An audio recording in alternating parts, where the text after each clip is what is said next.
सपना अधूरा हवेगा, गुरु तोरे सपना अधूरा हवेगा। बाबा तोरे सपना अधूरा हवेगा, गुरु तोरे सपना अधूरा हवेगा। हे राजा गुरु अमर होगे तैहा, हे राजा गुरु अमर होगे तैहा। कौन सबूत वाला पूरा करेगा, कौन बेटा वाला पूरा करे। बाप तोरे सपना अधूरा हवेगा, गुरु तोरे सपना अधूरा हवेगा।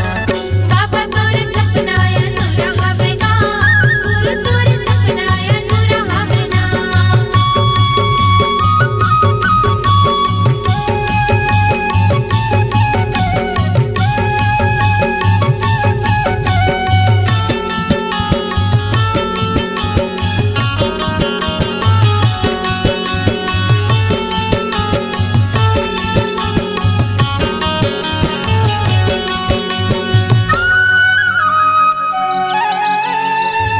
सूरज नाम के खम्बा गड़ाए, मोती महल गुरुद्वारा माँ।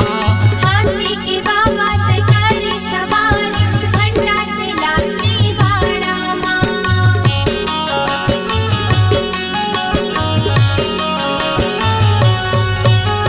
चंदा सूरज नाम के खम्बा गड़ाए, मोती महल गुरुद्वारा माँ। हाथी की बाबा ते करे सवारी, घंटा ते लासी बाड़ा माँ।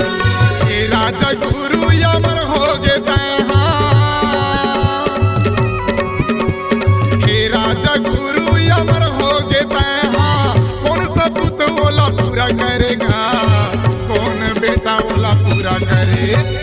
बाप तोरे सपना अधूरा हवेगा, गुरु तोरे सपना अधूरा हवेगा।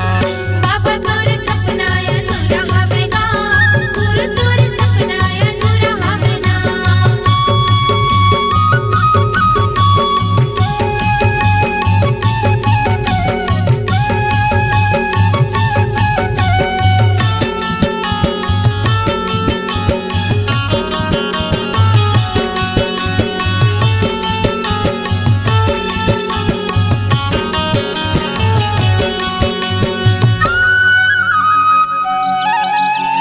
न्याय धर्म के तलरे लड़ाई, चिंता के ज्योति जलाएगा।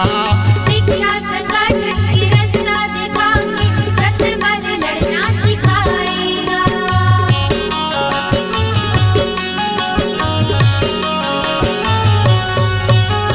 न्याय धर्म के तलरे लड़ाई, चिंता के ज्योति जलाएगा। शिक्षा संगठन की रास्ता दिखाके, सत्य लड़ना सिखाएगा। हे राजा गुरु अमर होगे तैहा, हे राजा गुरु अमर होगे तैहा। कौन सबूत वाला पूरा करेगा, कौन बेटा वाला पूरा करे। बाप तोरे सपना अधूरा हवेगा,